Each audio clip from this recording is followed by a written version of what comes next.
Bem, a partir deste momento, a nossa aula está sendo gravada, certo?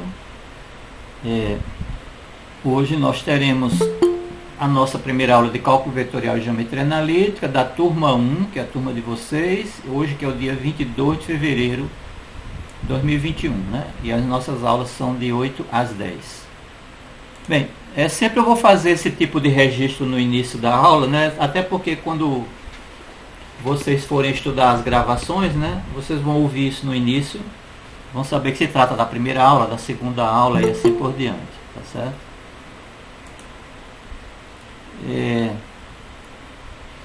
Bom, enquanto os alunos vão chegando, né? Eu vou dar a palavra para vocês por alguns minutos. Se alguém quiser fazer já alguma pergunta antes da gente dar início, para aproveitar que os alunos ainda estão chegando. Então, se alguém tiver alguma pergunta, então vocês podem ou levantar a mão, tá certo? Marcar aqui, né? Levantar a mão. Ou então vocês podem abrir o áudio, né? Como eu acho que em geral as turmas são mais ou menos bem comportadas, então vocês podem abrir o áudio e falar que a gente vai responder, tá certo? Então, se alguém já tem alguma pergunta, não sobre a matéria ainda, né? A gente vai chegar na matéria, tá certo? Então,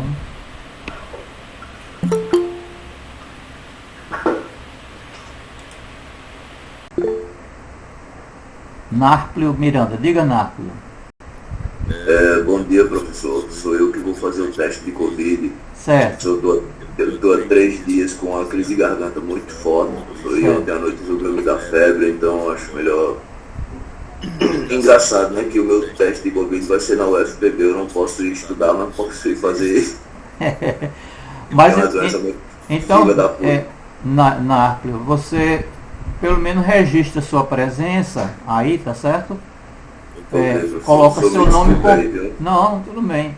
Não se preocupe também que essa aula está sendo gravada. Então, depois que ela for gravada, eu vou, em geral, faço um pouco de edição, né, na aula, até diminuo o tamanho, porque eu gravo numa extensão que ela torna a aula muito grande. Em geral, uma aula dessa de 2 horas, na extensão que ela está sendo gravada, ela gasta 2,5 gigabytes. Aí eu converto ela para MP4, aí fica 250 mega, né? Aí eu jogo lá no Google Drive, crio um link e compartilho com vocês, tá? Professor, só mais uma dúvida, que eu sou um pouco novo no SIGA. O professor vai disponibilizar no SIGA, no Class ou no... Não, a gente vai disponibilizar o link da gravação em dois canais. No SIGA-A, que é o canal oficial, e num grupo de WhatsApp que eu vou sugerir que vocês criem, tá certo? Vai ser uma das coisas que eu vou sugerir, a criação do grupo do WhatsApp, com o nome específico da turma, né? Para que a gente possa ter uma comunicação mais rápida. Diga. O grupo eu já fiz, se quiser eu já mando o link aqui no chat. Certo, agora veja bem, como é que está o nome do grupo? Tá a sigla do curso e a turma. Não, aí o que eu quero é que você faça o seguinte, você vai botar o nome da disciplina, você renomeia, né? Bota CVGA, que seria a sigla de Cálculo Vetorial e Geometria Analítica, turma 1. CVGA turma 1. Por quê? Porque como eu tenho 2 turmas, então eu vou ter a turma 1 e tenho a turma 10 à tarde. Então aí você põe esse nome e me inclui, obviamente. Aí eu vou mandar eu vou botar meu número de telefone no chat para você me incluir, tá certo? Já deu o número, já ontem eu peguei o seu número. Professor, licença novamente. Você já tem meu número? Porque meu agendamento é de 8 horas, tudo bem, professor? Nárplio, fica à vontade, Nárplio. Você já botou seu nome lá no chat? Já sim, depois eu pego a lista se alguém puder mandar lá no de cálculo 1 o link também para o grupo, eu agradeço também. Certo. Você é meu aluno de cálculo 1 também, não? Não, de cálculo eu sou de Sérgio. Ah, sim, tá certo. Ok. Tá bom. Bom dia para vocês. Bom dia.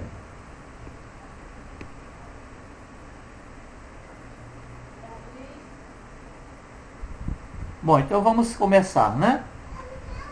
Então vamos lá, vamos falar agora um pouco da parte burocrática do curso antes da gente começar a parte da aula propriamente dita, certo?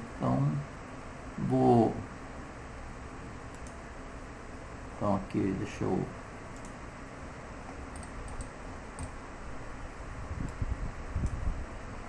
Pronto. Conteúdo da primeira aula de cálculo vetorial em 22 de fevereiro de 2022, terça-feira. Então, vamos falar sobre o curso, né? Então, as aulas ocorrerão por meio de encontros síncronos, usando o Google Meet. Para o agendamento das aulas, daremos notícias do SIGA. Bom, é importante que vocês conheçam, né? Primeiro, alguns de vocês talvez está no primeiro semestre da universidade, né? Então, aqui, ó, aqui está o SIGA, não é? Onde vocês podem ver, ó, aqui está a notícia que eu mandei para vocês, né? Tá aqui, ó. Se vocês entrarem lá no SIGA, tá essa notícia, certo? Bem, as nossas aulas, até o semestre passado eu costumava usar para cada aula um link diferente, tá certo? Mas eu acho que isso ficou meio, não era muito prático. E aí toda vez eu mandava a notícia de que, olha, a nossa segunda aula, eu mandava o link, né, de cada aula pelo WhatsApp, pelo grupo do WhatsApp, e mandava também pelo canal aqui, oficial, que é o SIGA. Mas o que a gente vai fazer esse semestre, a gente vai usar o mesmo link para todas as aulas, né? Então, esse link aqui, ele servirá para todas as aulas, né? Então, por exemplo, na aula de, hoje é terça-feira, na aula de quinta-feira, né, eu não vou mandar nenhum anúncio sobre a aula de quinta-feira, porque dentro da programação da disciplina, né, quinta-feira tem aula. Então vocês só vão ter que entrar nesse horário, né, com esse link aqui, tá certo? Bom, no SIGA vocês podem também encontrar, dando uma olhada, vocês têm aqui, ó, um resumo do que vai ser cada aula, né? Então aqui tem todas as aulas até o final, né? Então um resumo do que vai acontecer até o final do curso, certo? Inclusive as provas. Aqui do lado direito vocês vão encontrar as datas das provas, né? Então aqui, nossa primeira avaliação está programada para o dia 29 de março, a segunda para o dia 5 de maio, a terceira para 21 de junho, a reposição 23 de junho e o exame final 28 de junho. Então no SIGA vocês têm essas informações, tá certo? Bom, a outra plataforma que é importante que vocês acessem, não é? Ela é até mais importante do que a do SIGA, é a plataforma Moodle Classes, né? Então na plataforma Moodle Classes, a turma de vocês, né, tem esse número aqui, ó, 293341, certo? Que é diferente do número que vocês têm lá no SIGA, né? No SIGA vocês têm deixa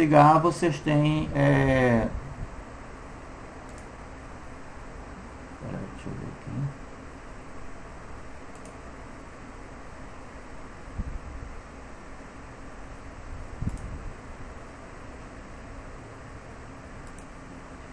No SIGA, a turma de vocês é a turma 1. Né? Turma 1, tá vendo?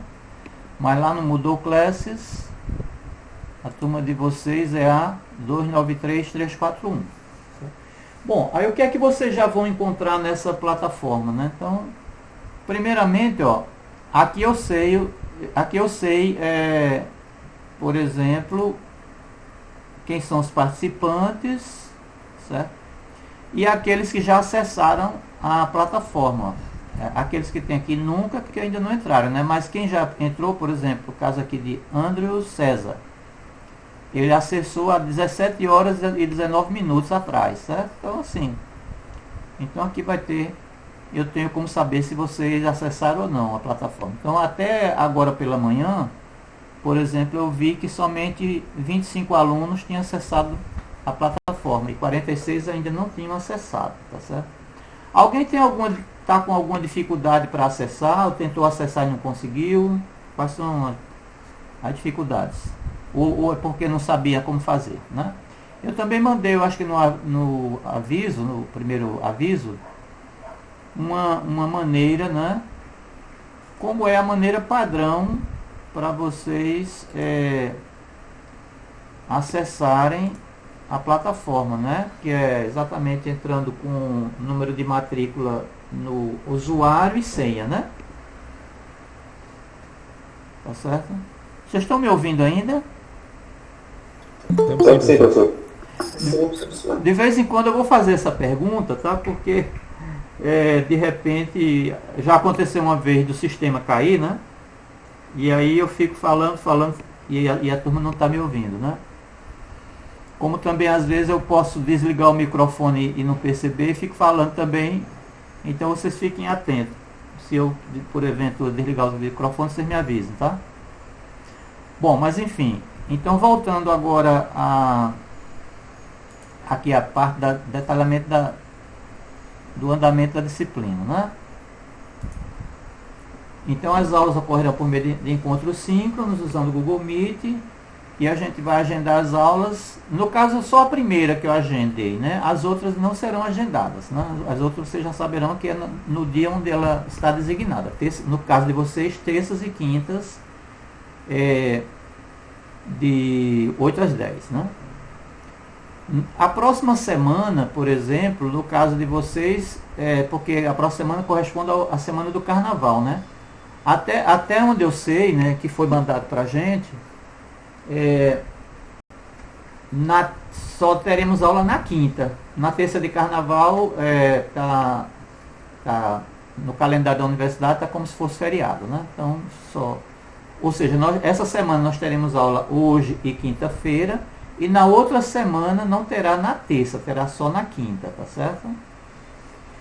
Bom, aí aqui, as aulas em geral serão gravadas e disponibilizadas aos alunos para assistirem-nas posteriormente, caso desejem fazer. Então, exatamente, nós estamos gravando a aula de hoje, aí a gente vai criar um link, né? A gente vai colocar o arquivo lá no Google Drive, e aí a gente manda um link para vocês assistirem as aulas depois, né? Quem quiser assistir, certo? A questão da presença, né? O aluno registrará a sua presença na aula digitando seu nome completo no chat, tá? Então, de manhã, quando vocês chegarem na aula, vocês vão lá e colocam o nome completo de vocês lá no chat, certo? É como vocês vão registrar a presença. Aqui eu falei o seguinte, no primeiro dia, coloca o endereço de e-mail. Na verdade, o que eu quero dizer a respeito disso é o seguinte: verifica se o endereço de e-mail que você costuma usar coincide com aquele que está registrado lá no SIGA, tá certo? Porque quando eu mando uma notícia, ele vai para o endereço que está lá no SIGA. Então, de repente, se você não está mais usando o endereço que está lá no SIGA, é bom você atualizar o seu endereço de e-mail lá no SIGA, para que você possa ter acesso às notícias. Recomendamos que a turma crie um grupo do WhatsApp, já foi criado aí, né, pelo que me informaram, para uma comunicação mais rápida, inclusive para a comunicação dos links, no caso aqui das gravações, né, que serão mandadas. Eu vou mandar em dois canais, eu vou mandar o link das gravações pelo grupo do WhatsApp e pelo Notícias do SIGA, certo? Vai ter esses dois meios aí que eu vou mandar, certo? Alguma pergunta até agora? Ó, gente, para quem souber aí como é que chega o e-mail, no SIGA, naquela primeira barrazinha de pesquisa, outros, aí vem meus dados pessoais, viu? Vou dar uma olhadinha lá, porque se o e-mail não estiver certinho, bom ter dar errado o programa do site. Aí vai para um local, né, para outro local, né? E também se o e-mail não tiver correto também, né? Aí ele não vai mandar, exatamente. Não consegue nem acessar o modo clássico, porque é que quando você for recuperar a senha, não encaminha direitinho. Isso, exatamente. Ok. Alguém tem mais alguma observação? Bem, então... Professor, diga. Quem puder criar um e-mail acadêmico também, ele já entra na aula sem pedir permissão. Na maioria das... Exato, é uma boa sugestão. Quem criar um e-mail acadêmico, certo? Vocês podem... aqui no SIGA, deixa eu mostrar para vocês onde é que vocês vão acessar isso, né? Aqui no SIGA, eu vou sair daqui eu vou sair daqui desse setor Deixa eu ver como é que eu vou voltar aqui para a parte anterior. Pronto. Deixa eu ver. Vou voltar mais uma vez aqui. Não, acho que eu vou ter que sair mesmo e vou entrar de novo. Peraí, só um instantinho. Pronto. Aqui quando eu entrar, vamos supor que vocês estão entrando no SIGA, né? Vou botar...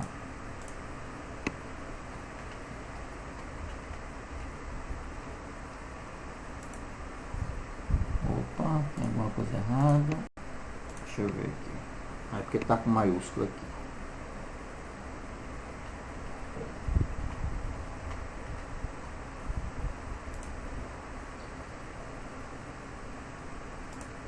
Aí, aqui no...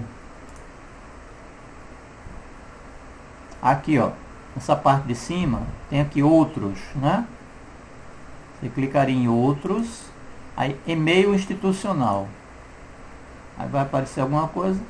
No meu caso, eu já tenho um, né? Eu já tenho esse e-mail institucional aqui, ó. Aí, para quem não tem, né? Cria aqui o e-mail institucional, tal. Bota senha, tal. E aí você pode ir lá no SIGA, né, e mudar também, né, trocar o e-mail que vocês tinham lá e botar o e-mail institucional, certo? E aí uma das vantagens, como foi observado aí, é que vocês poderão entrar na aula e diretamente, né, praticamente sem... na grande maioria dos casos ocorre de vocês poderem entrar sem que eu dê a permissão, certo? Bom, vamos falar agora da parte das avaliações, né? Sistemática de avaliação, tá? Então vamos ler com cuidado aqui, e se vocês tiverem dúvida, a gente vai tirar as dúvidas de vocês. Bom, a avaliação dá-se-á por meio de provas e trabalhos, certo?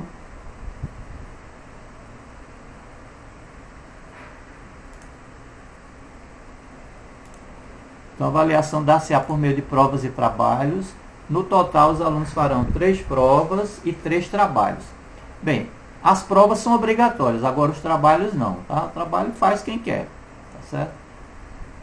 Eu recomendo que todos façam, né? Até porque é vantajoso fazer.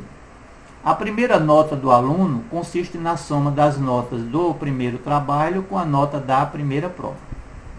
E assim por diante. Cada trabalho valerá uma nota máxima de 2 pontos. E cada prova valerá uma nota máxima de 10 pontos. Não será permitido que a sobra de pontos de uma determinada nota possa ser usada para a nota seguinte. Eu vou dar um exemplo, né? Vamos supor que o aluno fez o trabalho, tirou 2 no trabalho e fez a prova, tirou 9. 9 mais 2, 11. Então, ele vai ficar com a primeira nota 10, né? Porque não existe a nota 11, né? A nota máxima é 10. E aquele 1 ponto que sobrou, o que é que ele faz? Nada, não vai poder ser adicionado para a próxima nota, certo? Simplesmente ele já atingiu a nota máxima. Então aquele que ele alcançou, aquela sobra não vai servir para mais nada, tá? Por quê? Porque vai ter um segundo trabalho. Porque assim, o primeiro trabalho é baseado no assunto da primeira prova. O segundo trabalho no assunto da segunda prova e assim por diante. Então, se o aluno já alcançou a nota máxima, as sobras vão se perder, simplesmente. Não vai poder ser aproveitado para a próxima nota. É isso que eu quero dizer. Ficou claro isso aí?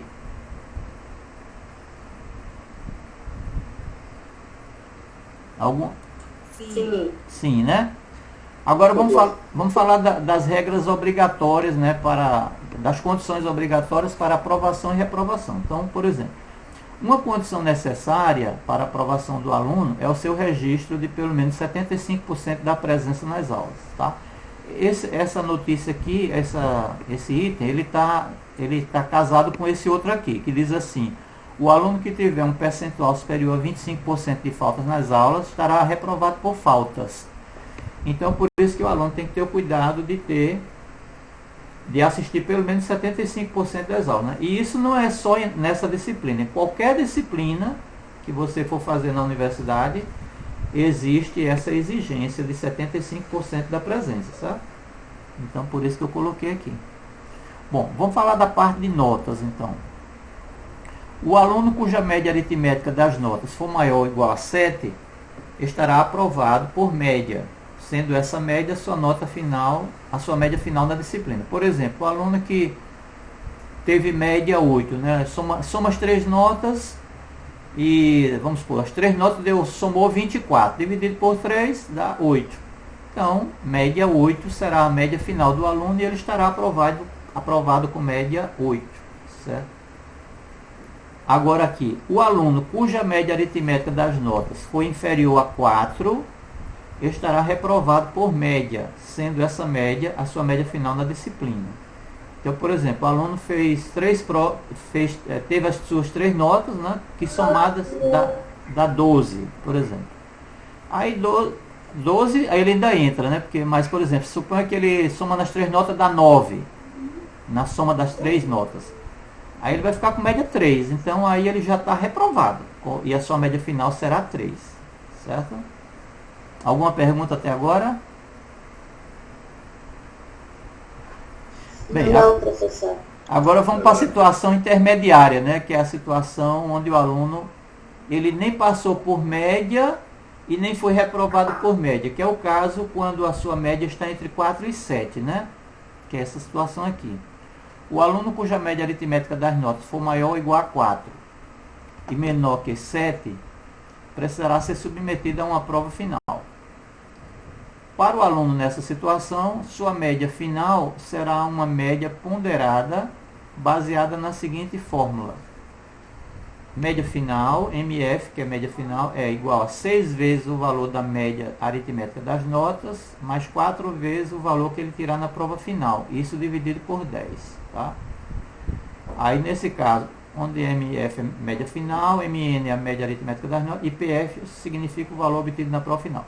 O aluno, nessa situação, estará aprovado se sua média final for maior ou igual a 5. E reprovado se sua média final for menor que 5. Deixa eu permitir a entrada aqui de um aluno que chegou agora.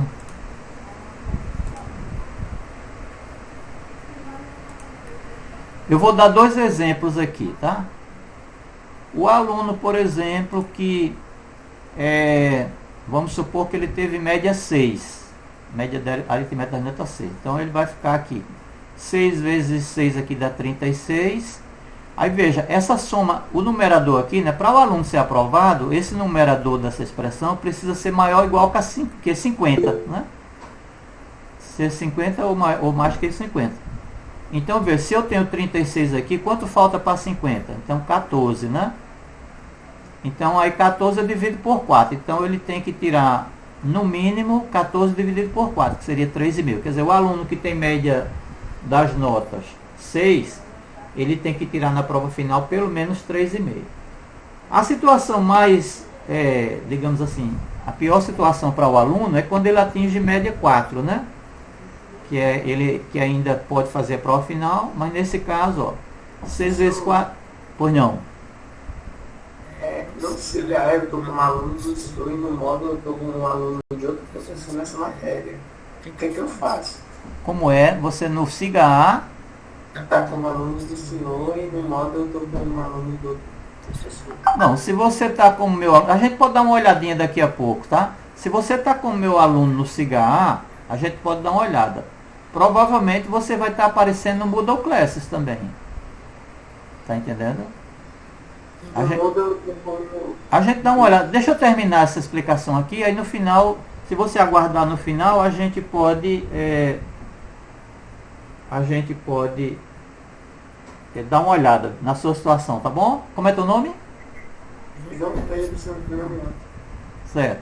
Eu vou olhar se você está no SIGA A ou se você está no coisa. Porque de repente pode ser que você tenha sido transferido, entendeu? Você só vai aparecer na plataforma se você estiver no SIGA A. Porque quando a gente transfere, né? A gente pede para o SIGA A transferir os alunos para a plataforma. Então, aí a gente olha a sua situação no final da aula, tá bom? Viu? No finalzinho você me lembra que a gente dá uma olhadinha. Tá ok? Vamos olhar agora. Continuando aqui. Então, olha, o aluno que tem média 4, ele aqui, ó, 6 vezes 4, 24. Aí, ele precisa do seguinte.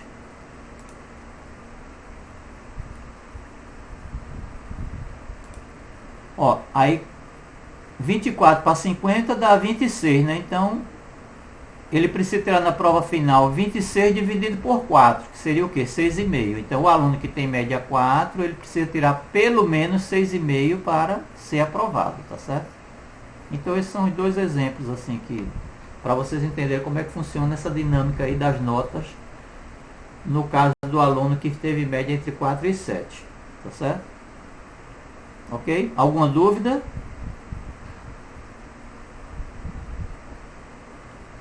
Não. Ok, então vamos em frente, certo? Bem, vamos então, antes de começar a aula propriamente dita, alguém quer fazer alguma pergunta?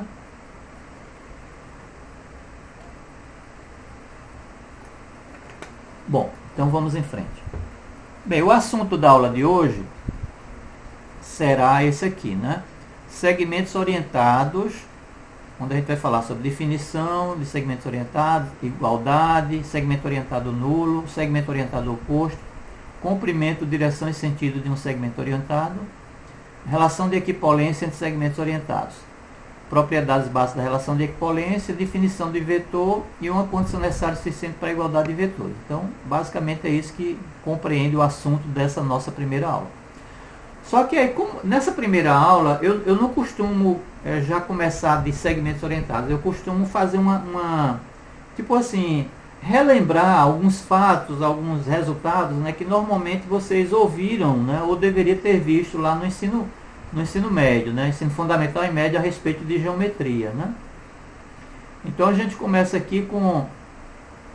Eu vou falar um pouco sobre alguns axiomas e conceitos primitivos da geometria. A gente vai fazer uma revisão também sobre triângulos e alguns resultados clássicos ligados a triângulos e quadriláteros e alguns resultados ligados a quadriláteros. Então vamos fazer uma rápida revisão. Lembrando, né, que todo esse material, com todos os detalhes, né, para quem já acessou a plataforma Moodle Classes, todo esse material vocês vão encontrar aqui, tá certo? Ó, na plataforma.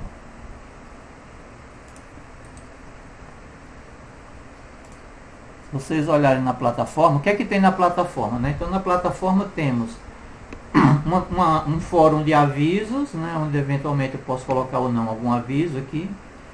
Um fórum de dúvidas, onde vocês podem postar alguma dúvida aqui, tá certo? O material de apoio, ó, então aqui a gente colocou como material de apoio 2 livros. Um livro do professor Lenimar Nunes de Andrade, outro livro aqui de um professor da UFMG, né? Eu acho que ele atualmente está em Campinas. Então são 2 excelentes livros, né? E as 4 listas de exercícios que a gente vai usar do professor Marivaldo, certo? É claro que vocês poderão usar outros materiais, né? Mas esse é o básico que a gente vai usar aqui. Nessa posição aqui da plataforma Moodle Class é onde vão aparecer as atividades, os trabalhos, né? Quando a gente colocar um trabalho para vocês fazerem, eles vão aparecer nesse espaço aqui, tá? Onde tem atividades pontuadas. Em geral serão em forma de questionários. As provas também aparecerão aqui, ó, nesse espaço aqui na forma de questionário também, tá? Aí aqui, ó, tem um resumo do que vai ser essa primeira aula e aqui já tem o conteúdo detalhado da primeira aula, né? Que são arquivos. Ele está em um arquivo compactado aqui, né? Porque são vários arquivos. Aí tem um arquivo PDF e vários arquivos do GeoGebra, né? Onde vocês poderão baixar e olhá-los, tá certo? Então já temos aqui o conteúdo detalhado dessa nossa aula de hoje, bem como da próxima aula do dia 24, certo? E aí eu vou, à medida que o curso vai sendo desenvolvido, a gente vai acrescentando novos materiais, tá certo? Na plataforma. Então, por que vocês precisam acessar a plataforma? Porque sem o acesso à plataforma, vocês não vão poder nem fazer as atividades pontuadas, nem as provas, tá? Simples assim, ok? Então todo aluno tem que ter acesso às plataformas, a essa plataforma principalmente, né, o Moodle Class, tá certo? Alguma dúvida? Professor, assisti aí a primeira aula de hoje detalhada, aí tem vários anexos, né? Anexo 1, 2, 3. Só que pra mim não mostra nenhum anexo, não sei se é porque eu tô usando o aplicativo mesmo do mobile. Não mostra nenhum trecho assim, ele tem os anexos, só que eu não sei que anexo é esse. Deve ser esse livro que você tá falando. Os anexos aqui, vamos fazer um exemplo aqui. Eu vou pegar, por exemplo, eu vou baixar aqui, tá? Vou mostrar como é que acontecerá para você. Você vem aqui, né? Clica aqui. Ele baixou, né? Ó, um arquivo zip, né? Aí nesse arquivo zip eu vou lá na pasta aqui.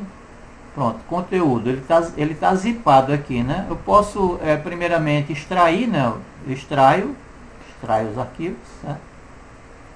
Conteúdo da primeira aula, tá aqui, né? Tá aqui o compactado e aqui o não compactado. Aí você clicando aqui, ó, vai ter o PDF da aula, né? Com o conteúdo, com o resumo daquilo que a gente está apresentando agora. E tem os anexos aqui, ó. Se eu clicar aqui em anexo 1, vai aparecer um arquivo, ó. Arquivo 1, axiomas.ggb, certo? Esse GGB é a extensão para o arquivo do GeoGebra. Então você tem que ter esse programa aqui, ó. Para você lê-lo, né, você tem que acessar o GeoGebra, que é esse aqui, ó. Esse aqui, ó, GeoGebra, tá vendo? Então com o GeoGebra que você acessa aqueles arquivos que tem a extensão .ggb. Tá ok? Tá ok, professor. Bom, voltando então. Bom, então vocês já viram que a necessidade de vocês precisarem, né, ter o acesso à plataforma Moodle Class, né? Veja bem, então em relação às revisão aqui. Conceitos primitivos, axiomas e definições correlatas. Então, ponto, reto e plano, né, são conceitos primitivos da geometria. O plano é constituído de pontos e as retas são subconjuntos distinguidos de pontos do plano. Aí vem os clássicos axiomas, né, da geometria de Euclides, né, que diz assim: qualquer que seja a reta, existem pontos que pertencem à reta e pontos que não pertencem à reta. Então, aí são citações, né, que deram início à geometria plana. Então, dados dois pontos distintos, existe uma única reta que contém esses pontos. Axioma das paralelas. Dado uma reta R e um ponto P fora de R, ambos no plano π, existe uma única reta S no plano π que contém o ponto P e é paralela à reta R. E o axioma 4. Dados quaisquer três pontos que não estão na mesma reta, existe um único plano que contém esses pontos. Aí eu vou abrir aqui o anexo 1, aqui do GeoGebra, né? Acho que é esse aqui, deixa eu ver. Esse primeiro aqui. Então, aqui a gente repetiu, né, aquilo que foi dito, foi lido, né, aqui os axiomas, né, ó. E aqui tem uma figurazinha para a gente entender o que está acontecendo, ó. Qualquer que seja a reta R, no caso é a reta R1 aqui, né? Existe um ponto A que está na reta e um ponto que não está, né? Então esse é o primeiro axioma. O outro axioma, axioma 2, diz, dado dois pontos distintos, existe uma única reta que contém esses pontos. Então, se você dá dois pontos no plano, existe uma única reta que passa por ela, né? Por esses pontos, que é a reta R2 aqui, certo? O axioma 3, que é conhecido como o axioma das paralelas, ó. Dado uma reta R e um ponto fora de R, né? Existe uma única reta S que é paralela à reta R e passa por P, né? Então, o famoso axioma das paralelas. E o axioma 4 diz que se eu dou dados quaisquer três pontos que não estão em uma mesma reta, é o caso aqui, por exemplo, dos pontos P1, P2, P3, certo? Existe um único plano que contém esses três pontos. Então, ou seja, três pontos que não estão numa mesma reta determinam um único plano, que é o plano π aqui, certo? Então, esse é um resumo dos quatro axiomas, né, que aparecem aqui, certo?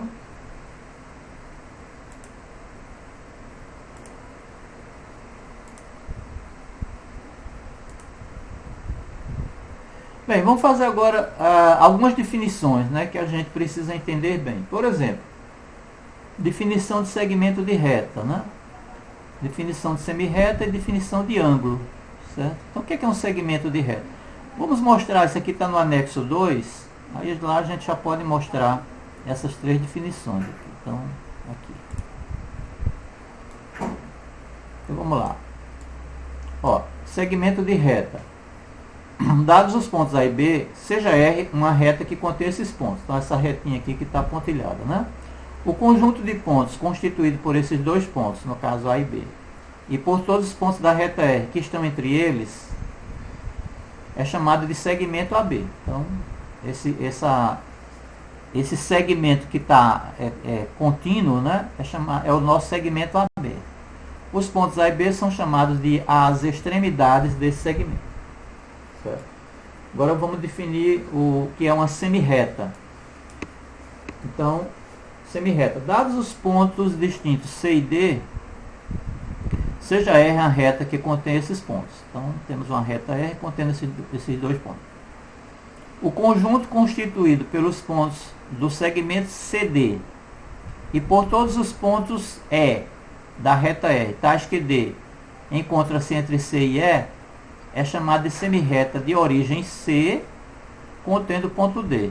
E é representado por esse símbolo aqui, S, índice CD. O ponto C é então denominado a origem da semirreta S de CD. Então veja bem, olhando aqui na figura, né, a semirreta S de CD, né, ela tem origem no ponto C e ela contém todos os pontos do segmento CD e todos os pontos que estão, digamos aqui, no caso aqui, à direita do ponto D, né? Todos os pontos E que estão à direita de D também entram. Então essa é a definição de semirreta, certo? Com origem C.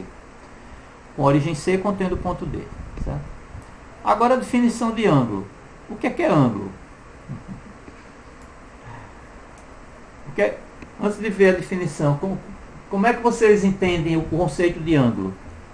Alguém pode tentar uma definição? O que é ângulo?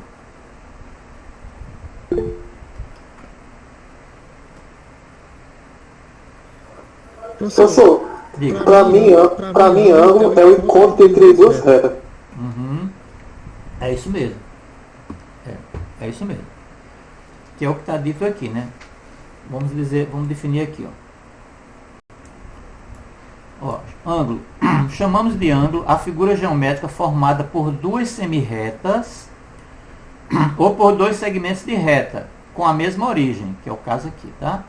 As semirretas ou os segmentos de reta são chamados de os lados do ângulo. Então, no caso aqui, né, os segmentos FG e FH são os lados do ângulo.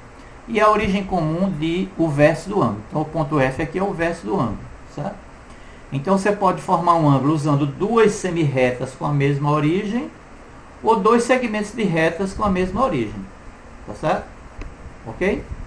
É isso que quer dizer ângulo, certo? Vamos agora... Opa, não, aqui terminou. Vamos voltar lá para a parte aqui. Bem, uma vez entendido, vamos agora fazer uma revisão sobre triângulos, né? Então, o que é um triângulo, né? Triângulo é uma figura geométrica plana formada por três segmentos de reta que, 2 a 2, tocam-se em suas extremidades, mas que não se cruzam em qualquer outro ponto. Bom, um triângulo possui três lados, são os segmentos de retas que o formam, três vértices, os pontos de encontro dos lados e três ângulos internos, formados pelos lados 2 a 2. Né? Então, na figura do ângulo, a gente vai botar aqui no GeoGebra.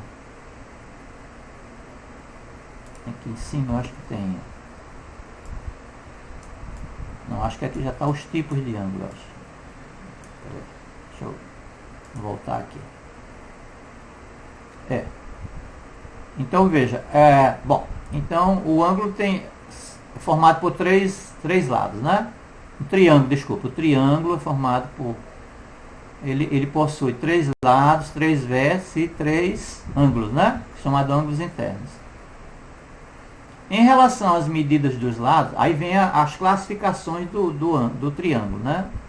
Em relação às medidas dos lados, os triângulos podem ser chamados de equilátero, que é o triângulo que tem os três lados de mesmo comprimento, né? Chamado de equilátero. Isósceles, que é quando dois lados têm o mesmo comprimento, né? Dois lados de mesmo comprimento, isósceles. E escaleno é quando os três lados têm medidas diferentes, certo? Em relação aos ângulos internos, os triângulos podem ser chamados de óbitus ângulo, que é quando a medida de um dos seus ângulos internos é maior do que 90 graus. Então é chamado de obtusângulo. Retângulo, quando possui um ângulo reto, ou seja, um ângulo de 90 graus. E acutângulo são todos os ângulos internos têm medida menor que 90 graus. Certo? Vamos dar uma olhadinha rápida aqui no anexo 3. Então, aqui tem exemplos, né? Ó, triângulo equilátero, certo? Um triângulo isósceles e um triângulo escaleno. Certo? Você pode olhar aqui, por exemplo, no caso do escaleno, aqui, ó. Você pode olhar aqui do lado os números que correspondem. Por exemplo, no caso do triângulo isósceles, por exemplo, você tem K e L. Se você olhar aqui, olhando aqui no lado, né? O K minúsculo e L minúsculo, ver onde é que está. K e L, por exemplo, ó, K e L medem 5.06 aqui, ó, tá vendo? K e L são lados que medem 5.06. E o I mede 4. Então, esse é um caracterismo isósceles. Aqui no triângulo escaleno, você tem MNP, ó, o M é 6, o N é 7.07, né, e o P é 4.4. Ou seja, os três lados são com comprimentos diferentes, né? Agora aqui nessa outra parte aqui, ó, triângulo acutângulo. Nesse triângulo aqui, ó, os ângulos, todos eles medem, são menores do que 90 graus. Ó. Esse aqui é 79.59, né? 57.02, 43.39. Esse triângulo aqui é um retângulo, ó, tem um ângulo de 90 graus. Ó. E esse aqui é um obtusângulo, tem um ângulo interno de 103, maior do que 90, né? Então ele é obtusângulo, certo? Alguma pergunta? Até agora? Não, professor. Vamos agora a... Acho que o Ângelo tem, professor. Hein? O Ângelo deve ter uma pergunta. Deixa eu olhar. Eu não lembro, professor. O senhor consegue me lembrar, tipo assim, tem algum triângulo que, tipo, se der 180 graus, ele dá um nome pra ele. Tem alguma ver com o assunto? Um ângulo com 180... Não, porque assim, os ângulos internos de um triângulo, né? Eles não podem ultrapassar 180. Certo? Sei, é porque eu não sei se são lembrados, mas eles dão um nome quando é igual a 180, sabe? Não lembro. Não tem nenhum triângulo que tenha um ângulo interno de 180, não. Até porque o que a gente vai falar sobre isso é o seguinte: a soma dos ângulos internos tem que dar 180. Não era isso que você queria dizer, não? É, isso mesmo. A gente vai falar sobre isso aqui. É um dos resultados ligados a triângulo. É chamado Teorema de Thales. Ah, sei. A gente vai citar aqui daqui a pouco, tá? Uhum. Bom, mas olha, veja bem. Além dos lados, eu quero dar um conhecimento um pouco maior do que o que normalmente vocês veem no ensino médio, tá? Então tem algumas informações que são interessantes aqui. Então, por exemplo, além dos lados, existem outros segmentos que estão associados aos triângulos. São eles. Aí, por exemplo, mediana. O que é uma mediana? A mediana é um segmento que liga um vértice ao ponto médio do lado oposto, aquele vértice, cada triângulo tem 3 medianas, tá? Então, deixa eu ver aqui se eu coloquei. Eu acho que está no anexo 3 essa parte. Aí, ó, altura. O que é a altura de um triângulo? Segmento que liga um vértice ao lado oposto a esse vértice e forma com esse lado um ângulo de 90 graus. Cada triângulo tem 3 alturas. Mediatriz. Mediatriz de um lado é uma reta que passa pelo ponto médio desse lado, sendo perpendicular a ele. Tá? Então, é chamado de mediatriz do lado. Cada lado tem uma mediatriz. Bissetriz de um ângulo interno. Uma reta que passa pelo vértice desse ângulo e divide-o em 2 ângulos de mesma medida. Cada ângulo interno tem uma bissetriz. Quer dizer, então, veja, os lados que a gente associa também ao triângulo é mediana, altura, mediatriz do lado e bissetriz. Tá? Agora, cada triângulo possui 4 centros. Tá? Então, todo triângulo tem 4 centros, que tem nomes específicos. Então, por exemplo, além dos lados, vértices, ângulos internos e segmentos associados, o triângulo possui 4 centros. São eles: baricentro. O que é o baricentro? é o ponto de encontro das medianas, tá?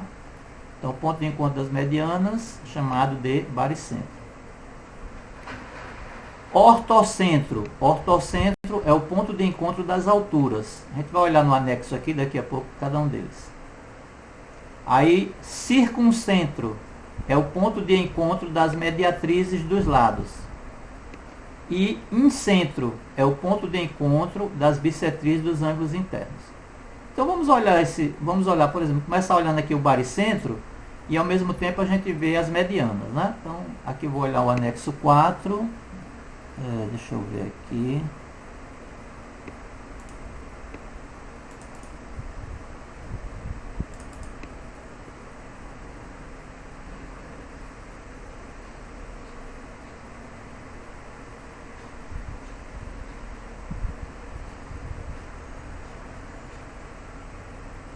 Pronto, então nós temos aqui, ó, um triângulo ABC qualquer, tá certo? E nós temos por exemplo, ó, o segmento AE é uma mediana, o segmento BF é outra mediana, o segmento CD é outra mediana, certo? Então, assim, e essas três medianas, elas se encontram num ponto, que é o ponto G aqui, ó. Esse ponto G é chamado de baricentro. A gente pode brincar um pouquinho, vocês podem depois usar o GeoGebra e brincar um pouquinho. Se vocês sair essa opção aqui, você movimenta a figura aqui, né? Mas se você quiser modificar a figura, você vem para essa opção aqui, ó, mover a figura. Então eu vou, por exemplo, se eu mexer no ponto B aqui, ó, eu posso modificar a figura, né? O meu triângulo. E aí veja, ó, vou ter novas medianas, né? Vou ter um novo baricentro, mas continua sendo o ponto de encontro, né? Continua sendo o ponto de encontro das três medianas. Ok? Tá certo? Vamos ver agora o outro centro, que é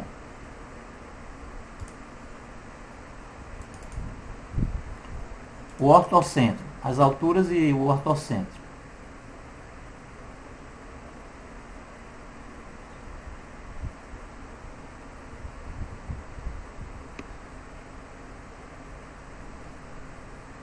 Então tá aqui, ó. Se você liga o verso o verso, né? Um dos versos ao lado oposto, de modo que esse segmento é perpendicular ao lado oposto, então isso aqui é chamado de altura. Então você tem três alturas, não?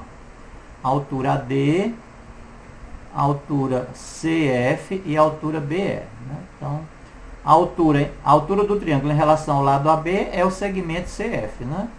E aí o que acontece de interessante é que essas três alturas, elas se encontram num ponto. Esse ponto é chamado de ortocentro, tá certo?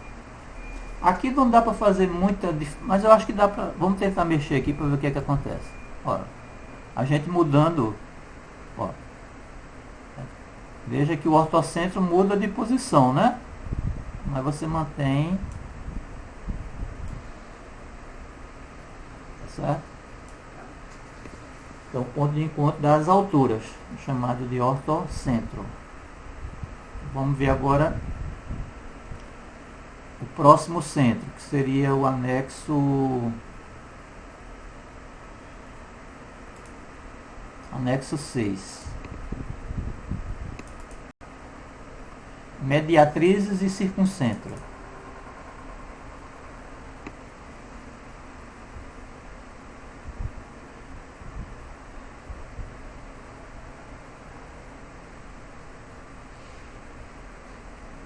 Pronto, então veja bem, ó. Cada lado, por exemplo, o lado AC, a mediatriz é essa reta aqui que a gente chamou de K, certo? Ela passa pelo ponto médio e é perpendicular ao lado AC. O lado BC, a mediatriz é a reta J. E o lado AB, a mediatriz é a reta I.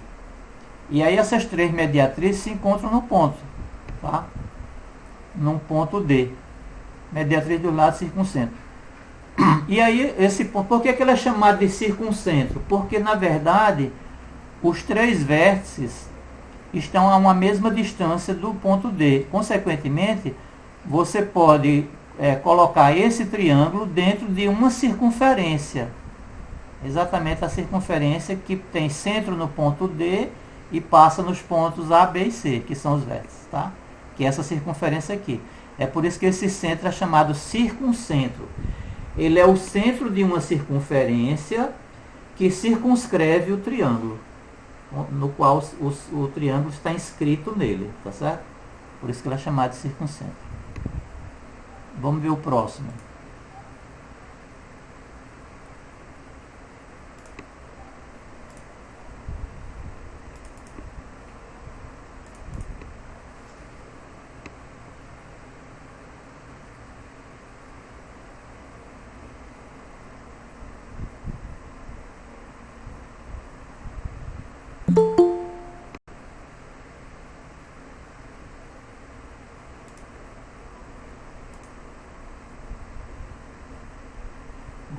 Agora para eu achar o GeoGebra vai ser difícil, deixa eu ver. Acho que esse último agora, peraí, deixa eu ver. Esse aqui. Ó, então veja bem. Esse ângulo que tem vértice no ponto A bissetriz dele é reta I, tá certo? Esse ângulo que tem vértice no ponto B, a bissetriz dele é a reta J. E o ângulo que tem vértice no ponto C, a bissetriz dele é essa reta K. Essas três retas se encontram num ponto, ó, mesmo ponto aqui, tá certo? E aí o que é que acontece? Aqui acontece o seguinte, esse ponto, que é o incentro, né?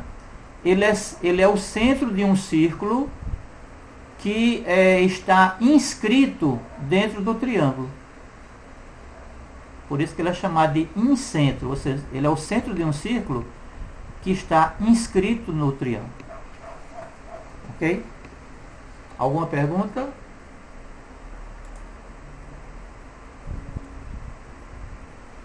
Vamos então continuar aqui. Bom, então aprendemos, né, que cada triângulo tem 4 centros, né? Baricentro, ortocentro, circuncentro e incentro. Certo? Agora, quais são os resultados clássicos ligados a triângulo que vocês precisam conhecer, né? O primeiro deles, que talvez ele é pouco citado, né? É chamado de desigualdade triangular. Bom, o que é que diz a desigualdade triangular? Bem, a desigualdade triangular, antes de responder, de falar sobre isso, eu vou perguntar a vocês o seguinte. Vamos supor o seguinte, considere o seguinte problema. Suponha que eu tivesse três varetas, né? 3 varetas retas, né? De comprimentos. A primeira 2, a segunda 3 e a terceira 6. Eu tenho uma vareta de comprimento 2 metros, outra de 3 metros e outra de 6 metros. Eu pergunto, é possível construir um triângulo usando essas 3 varetas? Onde elas vão se encostar, né, nas pontas, no caso, né? Você consegue formar um triângulo usando uma vareta de comprimento 2, uma de comprimento 3 e outra de comprimento 6? Sim ou não?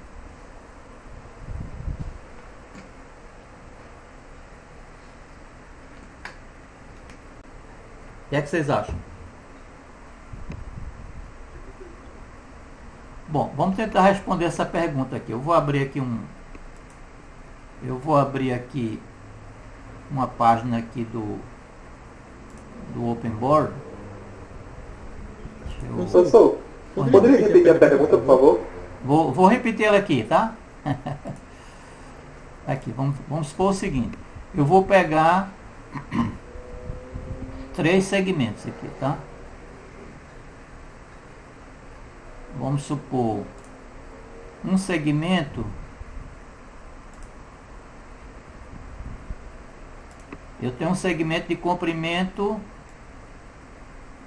Deixa eu botar mais.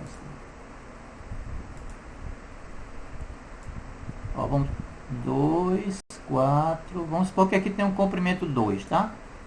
Aí um segmento de comprimento 3.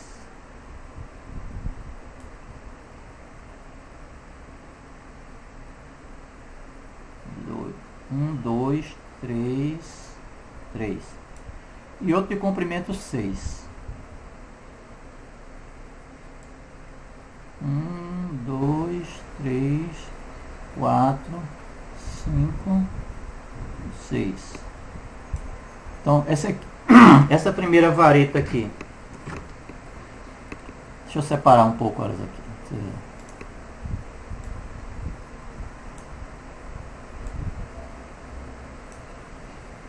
Pronto. Aí eu tenho essas 3 varetas, né? A de cima tem comprimento 2. Essa aqui tem comprimento 3, essa aqui tem comprimento 6. Eu pergunto, é possível a gente criar um triângulo encostando as pontas dessas varetas umas nas outras? É possível formar um triângulo? Sim ou não? Sim. Vamos ver, né? Vamos tentar responder essa pergunta. Deixa eu ver aqui se eu consigo... Opa! Vou ter que sair aqui. Chegou, ó. Isso não é mais hora de aluno chegar.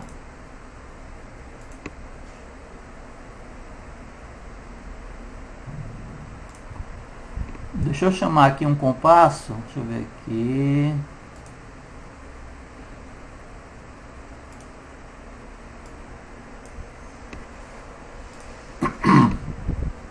Aí eu vou primeiramente eu vou transferir, por exemplo, vamos pegar esse lado maior aqui, vamos jogar ele mais para frente aqui, vamos separar ele, certo?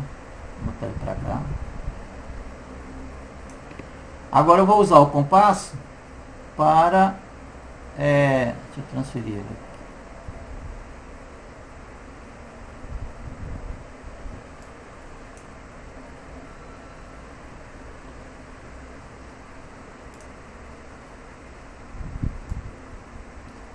Vamos botar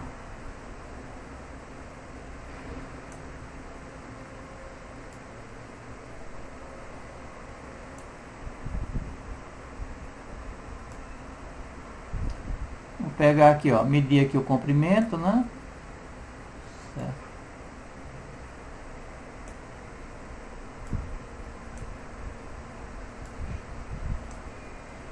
Aí eu vou transferir esse compasso agora para cá e vou construir uma circunferência aqui de tamanho 3, certo? Pronto. Agora eu vou pegar esse outro aqui, ó, de tamanho 2.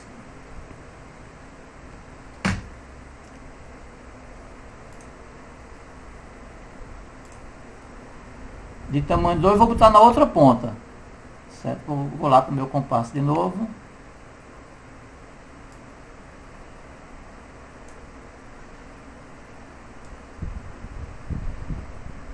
Pronto, está mais ou menos tamanho 2, né? Aí eu trago ele para cá e põe na outra ponta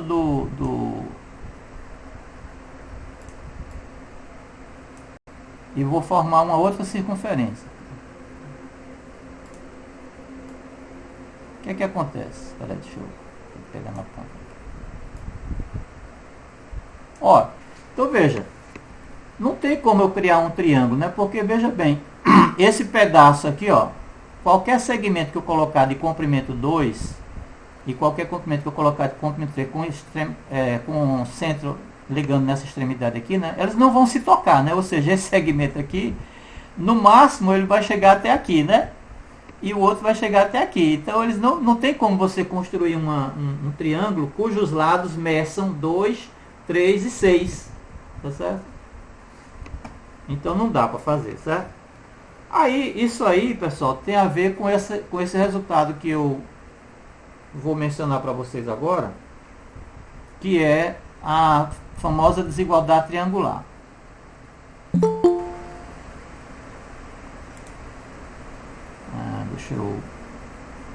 chegar aqui. O que é que diz a desigualdade triangular? Então, resultados clássicos ligados a triângulo. Então, primeiro, desigualdade triangular. Num triângulo qualquer, a medida de um lado é menor do que a soma e maior do que a diferença das medidas dos outros dois lados. Ou seja, então, por exemplo, num triângulo, vamos dizer isso em duas etapas. Primeiro, num triângulo qualquer, o comprimento de qualquer lado é sempre menor do que a soma dos outros dois, certo? Mesmo que eu pegue o maior lado, o comprimento do maior lado tem que ser menor do que a soma dos outros dois que são menores, tá certo? E outra maneira de dizer também, que é equivalente, é dizer o seguinte, que e maior que a diferença dos outros dois, tá certo? Maior do que a diferença das medidas dos outros dois. Então, qualquer lado é maior do que a diferença dos outros dois. Então, a gente mostrou isso aqui no anexo 8.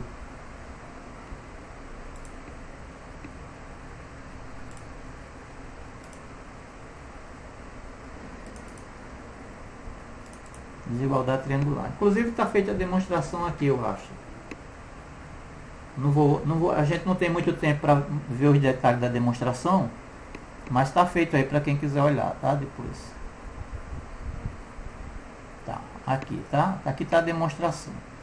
Mas assim, basicamente o que significa é o seguinte, eu tenho o triângulo aqui ABC, então, por exemplo, o lado AB, a medida do lado AB é menor do que as medidas dos lados AC e BC, né? E é fácil, ó, porque veja bem, a gente cortando aqui, baixando uma perpendicular aqui, ó, você gera, desse triângulo, você forma dois triângulos retângulos, né? Que é o triângulo ADC, né? E o BDC. Aí veja, o lado B é maior do que o lado M, né? E o lado A é maior do que o lado N. E esse lado M mais N é o lado AB. Então, o lado AB, que é M mais N, é menor do que A mais B. Então, isso é uma maneira... Aqui estão os detalhes, né? De você mostrar, fazer essa demonstração, tá? Então, ou seja, num triângulo, sempre vale esse resultado. Qualquer lado é sempre menor do que a soma... o comprimento de qualquer lado é sempre menor do que a soma dos comprimentos dos outros dois lados, tá? Esse resultado é chamado de desigualdade triangular e aqui está a demonstração, certo? Isso é um resultado muito importante. Outro resultado bastante importante é aquele que o aluno tinha, que um dos alunos aí tinha mencionado, né, que ele não sabia exatamente como era, mas é isso aqui, ó, chamado Teorema de Tales. Num triângulo qualquer, a soma das medidas dos ângulos internos é igual a 180 graus. Então tem um anexo aqui para mostrar isso.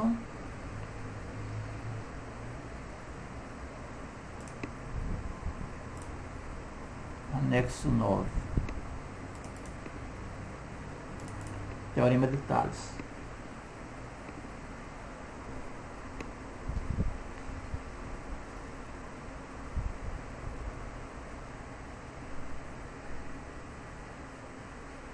Tá aqui, ó. No triângulo qualquer, a soma dos ângulos internos mede 180 graus. Então aqui, ó, tem os ângulos A, B, alfa, beta e gama, né? São os ângulos internos.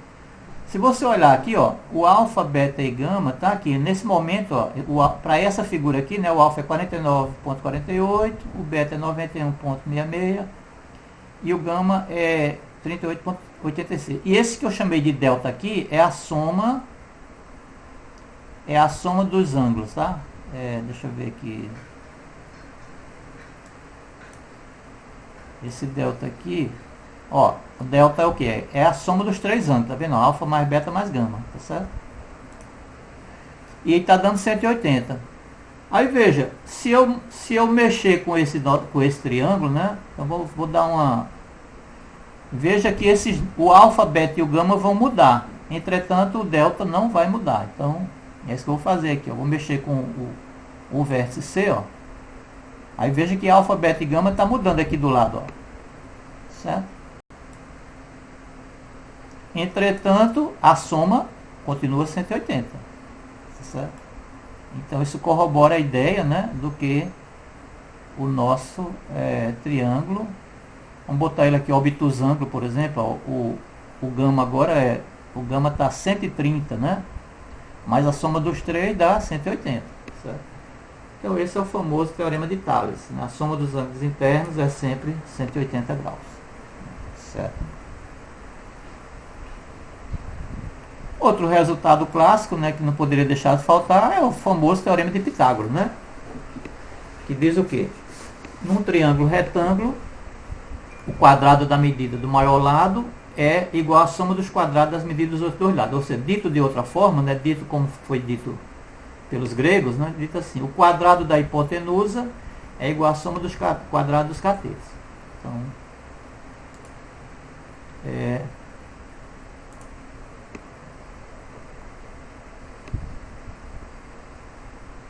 está aqui no anexo 10.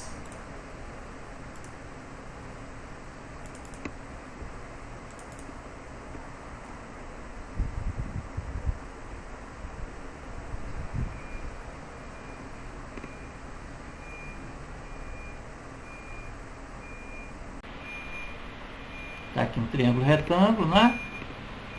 E aí a gente acompanha aqui do lado, ó. O ângulo alfa é 90, esse ângulo aqui. Bom, mas enfim, então veja aqui, o D, o que é o D aqui? Peraí, deixa eu tentar entender. Bom, aqui são os pontos A, B e C. Aí os segmentos. Segmentos é o A. O A nesse momento tem comprimento 5.18. O B tem comprimento 12.16 e o C 11. Certo? Agora eu preciso entender o que é isso aqui. Esse é o que? B ao quadrado. O E B ao quadrado. O D é o A2 mais C2.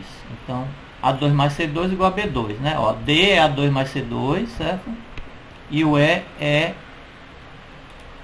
B ao quadrado.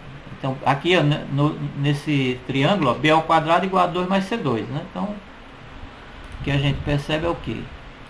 Que esses dois números são iguais, né? Tá certo? Acho que dá pra gente... Deixa eu ver se dá para modificar o triângulo sem que a gente perca o fato dele ser retângulo. Então acho que dá para puxar esse ponto A aqui. Ó, eu posso modificar o A e o C, né? E mantendo o ângulo. A minha ideia é manter o ângulo lá, né? Então, mas observe que ao fazer essas modificações, ó, eu estou mudando os pontos A, B e C.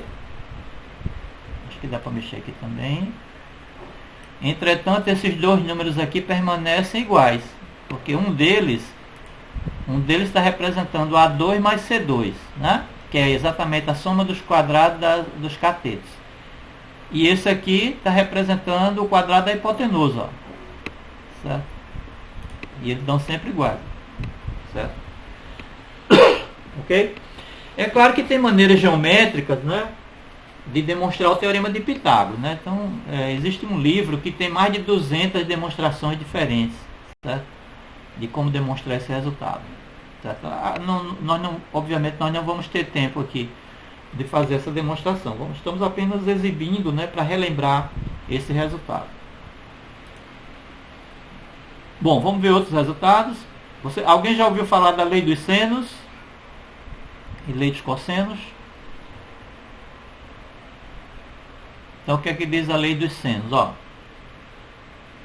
num triângulo ABC qualquer, que é esse triângulo aqui, ó,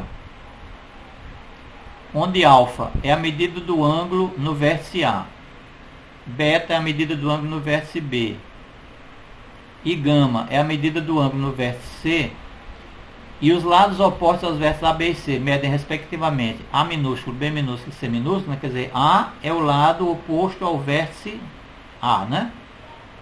B é o lado oposto ao vértice B.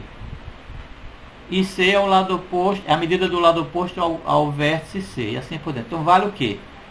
Vale as seguintes relações, que é seno de alfa sobre A, ou seja, seno desse ângulo aqui, ó, que está no vértice A, dividido por A, é igual ao seno de beta dividido por B, que é igual ao seno de gama sobre C.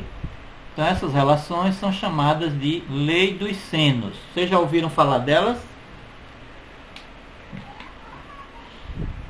Já sim, professor. Pronto, então são as famosas leis dos senos. E temos também, né, para fechar, a lei dos cossenos. Certo? Então o que é que diz a lei dos cossenos? A gente usa o mesmo ângulo, né? Observe que eu copiei o mesmo ângulo aqui, ó. Esse ângulo é igual a esse, né?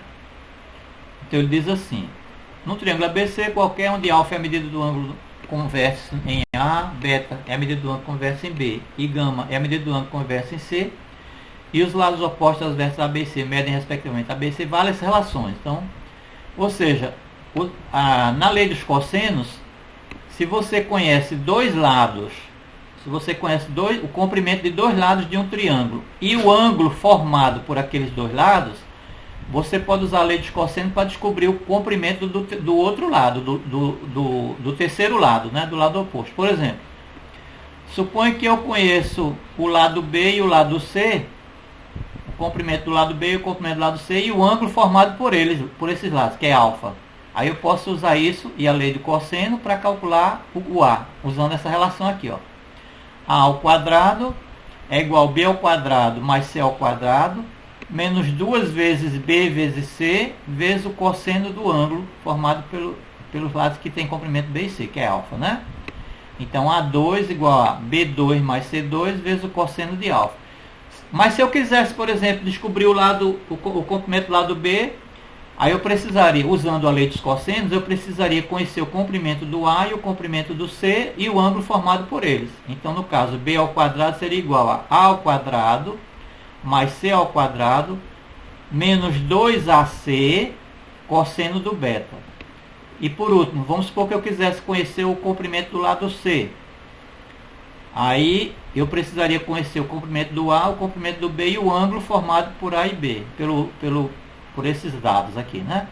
E aí o C ao quadrado, né, daria A ao quadrado mais B ao quadrado menos 2AB cosseno gama, que é essa última relação, né?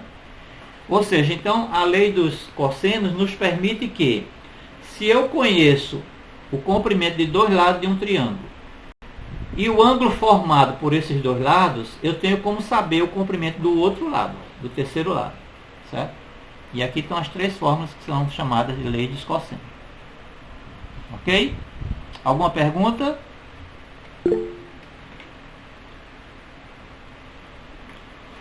A gente vai, por exemplo, né? Esses dois detalhes não são difíceis de demonstrar, não, tá? Claro que a gente não vamos gastar tempo com isso aqui. Pois não? O Gustavo tem uma dúvida. Deixa eu olhar. Pessoal, vocês falam então, professor, que ele não está olhando a tela. Porque eu não tenho como estar olhando a tela, né? Porque quando eu compartilho, eu não vejo. Então, qual é a sua dúvida, Gustavo? Ele está perguntando por uma fórmula de Pitágoras. Como é o teorema de Pitágoras? Ele perguntou se vem do Pitágoras. A fórmula que está ali a lei dos senos, ela vem do Pitágoras. A estrutura, pelo que eu vi, é bem parecida, né? Não, na verdade é o seguinte, é o contrário, né? Por exemplo, a lei dos cossenos, na verdade é a lei dos cossenos. A lei dos cossenos, ela é uma generalização do teorema de Pitágoras, tá? Por quê? Porque, por exemplo, vamos imaginar aqui, ó, vou dar um exemplo aqui. Vamos supor que no caso aqui do A ao quadrado, eu quero A ao quadrado, ó, suponha que esse ângulo aqui seja 90 graus, certo? Se alfa for 90 graus, ó, o que é que vai acontecer? O A ao quadrado, suponha que aqui é 90 graus, né? Então vamos ter A ao quadrado igual a B2 mais C2 menos 2BC cosseno de 90. Quanto é o cosseno de 90? Zero. Então essa última parcela desaparece. Aí você tem como caso particular o quê? O teorema de Pitágoras. Então o teorema de Pitágoras... Pitágoras pegou praticamente a fórmula pela lei dos cossenos ou a lei dos cossenos? Não, a lei do cosseno é uma generalização do teorema de Pitágoras, tá? Certo? Ou seja, se um dos ângulos internos, assim, se um dos ângulos internos aqui for 90 graus, a lei dos cossênios vai lhe dar de volta o teorema de Pitágoras. Porque se um dos ângulos é 90 graus, então você está com um triângulo retângulo, né? E aí no triângulo retângulo vai valer o quê? O lado que se opõe ao ângulo de 90, que é a hipotenusa, o quadrado dele é igual à soma dos quadrados dos outros dois. Ou seja, você tem de volta o teorema de Pitágoras. Tá? Na verdade, você pode usar a lei dos cossenos também para ter o que a gente chama de recíproca do teorema de Pitágoras. O que é a recíproca do teorema de Pitágoras? Então, se você pega um triângulo no qual valem o quadrado do lado maior é igual à soma dos quadrados dos outros dois lados, você pode usar a lei dos cossenos para provar que esse triângulo é retângulo. Que isso, inclusive, pessoal, é uma ferramenta que é muito usada na construção civil. Por exemplo, é comum os pedreiros pegarem uma corda, eles pegam uma corda que tenha dividido nele, dá vários nós, onde um nó é separado do outro por 1 metro, né? 1 metro. Então ele pega uma corda que tem 3 mais 4 mais 5, de comprimento 12. Aí o que é que ele faz? Ele chega num terreno, aí ele pega essa corda, aí ele fixa uma extremidade da corda, aí primeiro fixa a outra extremidade nos 3 metros, aí ele anda com o restante da corda até 4 metros e tenta fechar o triângulo com os 5 metros. Ou seja, ele formou o quê? Um triângulo pitagórico, né? Que é 3, 4 e 5. E aí com isso ele vai descobrir que aquele ângulo formado pelo pedaço de comprimento 3 com o pedaço de comprimento 4 é um ângulo reto, né? É um ângulo de 90 graus. Aí ele usa isso, por exemplo, para formar um ângulo reto num terreno. E a partir daí ele pode formar um retângulo, né? Com essa ideia, ele pode gerar um retângulo e ele diz, a casa vai ser construída dentro desse retângulo. Então, eu já vi isso feito na prática mesmo, né? Então, ou seja, você pode provar a recíproca do teorema de Pitágoras usando a lei dos cossenos, tá? Mas a lei dos cossenos é mais geral do que o teorema de Pitágoras. Alguém tem mais alguma pergunta? Bom, vamos falar agora um pouco sobre quadriláteros, né? Para a gente poder... A gente ainda nem começou a falar o assunto da aula, né? Porque eu vou ter que ser um pouco rápido agora. Mas enfim, olha. Então o que é que eu tenho a falar sobre quadriláteros? Quadrilátero tem uma definição parecida com a do triângulo, né? Quadrilátero é uma figura geométrica plana formada por 4 segmentos de reta que 2 a 2 tocam-se em suas extremidades, mas que não se cruzam em qualquer outro ponto. Um quadrilátero possui 4 lados, os segmentos de reta que o formam, 4 vértices, os pontos de encontro dos lados e 4 ângulos internos, formados pelos lados 2 a 2. Aí a gente vai separar os quadriláteros em 2 tipos, inicialmente. Um quadrilátero pode ser do tipo convexo, se todos os seus ângulos internos têm medida menor que 180. Se o quadrilátero tiver um ângulo interno com medida maior que 180, ele é do tipo não convexo. Aí eu vou mostrar aqui uma figurinha aqui no...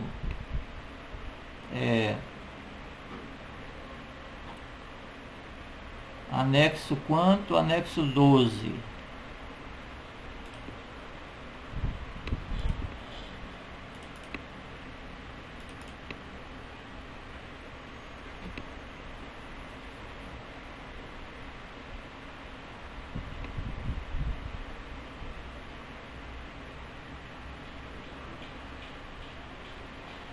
Olha, então vamos ver aqui. Então esse primeiro quadrilátero aqui, ó, ele é um quadrilátero convexo, certo? Por quê? Porque todos os seus ângulos internos, certo, são menores do que 180. Por exemplo, o maior deles aqui é 130, né? Então, quando todos os ângulos internos deles dá menor que 180, aí você tem um quadrilátero chamado de convexo, tá? Tem uma outra definição que é o seguinte: num quadrilátero convexo, se você pegar quaisquer 2 pontos que estão dentro do quadrilátero, a linha que liga os 2 pontos, ou seja, o segmento de reta que liga os 2 pontos, vai ficar totalmente dentro do quadrilátero.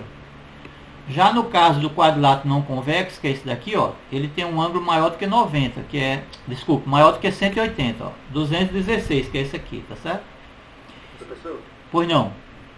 o quadrilátero retângulo é um convexo, né? Esses que estão aqui embaixo são todos exemplos de quadriláteros convexos. Eu coloquei aqui como exemplo, né? Os não convexos não tem nenhum com nomes especiais, mas dentre os convexos a gente encontra alguns que têm nomes especiais, que são esses aqui. Por exemplo, paralelogramo. O que é um paralelogramo? É um quadrilátero que tem lados opostos paralelos, né? E de mesmo comprimento. Então esse lado aqui é paralelo a esse, tem mesmo comprimento, e esse lado aqui é paralelo a esse, tem mesmo comprimento. Retângulo. Retângulo é um caso particular de paralelogramo, né? É um paralelogramo onde os ângulos internos são todos iguais a 90. Um detalhe também com relação ao quadrilátero, né, que a soma dos ângulos internos de um quadrilátero é 360, né? Se você somar esses 4 ângulos aqui, ó, eu devo ter essa soma em algum lugar aqui. É possível que eu tenha colocado essa soma. Acho que não, talvez não. Não sei se eu cheguei a colocar. Mas esse é um fato, tá? Que a soma dos ângulos internos de um quadrilátero é 360 graus, certo? Eu não coloquei não. Mas enfim, esse é um fato. Independente dele ser convexo ou não convexo. Agora, dentre os quadriláteros convexos, existem alguns que têm nomes especiais. Então, paralelogramo, como eu já falei, retângulo é um caso particular do paralelogramo, não, dos ângulos internos são todos iguais a 90. O quadrado é um retângulo que tem todos os lados de mesmo comprimento, né? E é retângulo também, né? Os ângulos internos de 90. O losango, o que é o losango? O losango, ele é um paralelogramo onde todos os lados têm mesmo comprimento.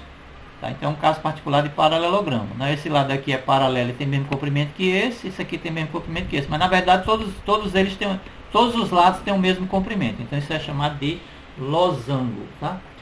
E temos o trapézio, né? Que o trapézio é um quadrilátero convexo no qual dois de seus lados opostos são paralelos, né? Por exemplo, esse lado aqui, a base aqui, né? B1D1 é paralelo ao lado A1C1 e os outros dois não, né?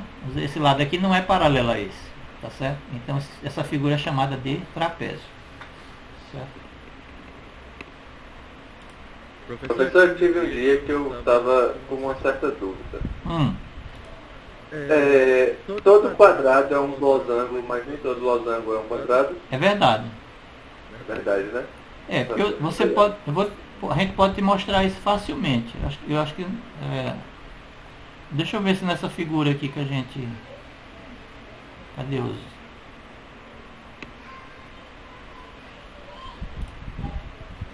Ó, aqui é um losango, certo? Observe o que é que acontece. Esse losango, por que ele não é um quadrado? Porque ó, no quadrado, todos os ângulos são de quanto? 90 graus, né? Esse losango aqui, ó, ele não é quadrado, porque esse ângulo aqui, ó, não é 90, né? Nem esse, ó. Certo? Então você pode ter losangos que não são quadrados, né? Quadrado é um caso particular de losango, na verdade. Certo?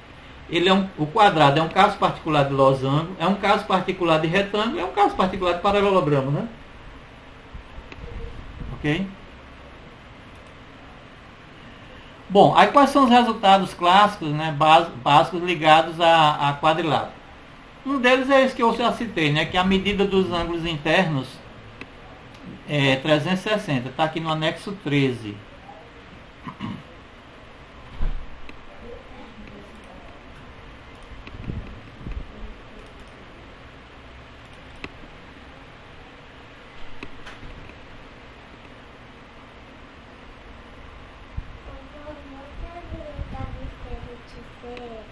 Não, minha filha. Pronto, aqui está um exemplo. Ó. Aqui está os ângulos, né? Ó. Aqui está os ângulos. Alfa, beta, gama e delta, coincidindo com esse daqui. Ó. E o que eu estou chamando de... aqui a soma, tá vendo? A soma 360. Se você clicar aqui na soma, aparece a soma dos quatro. Alfa mais beta mais gama mais delta, né? E aí, mesmo que eu modifique aqui, né, ó, eu posso modificar, posso mexer nesses pontos, modificar, né, o meu quadrilátero, tá certo? Aí vejo que aqui do lado, ó, tá mudando, né, os ângulos podem mudar, tá certo? Ele inclusive pode ser, ó, do tipo não convexo, ó, tá certo?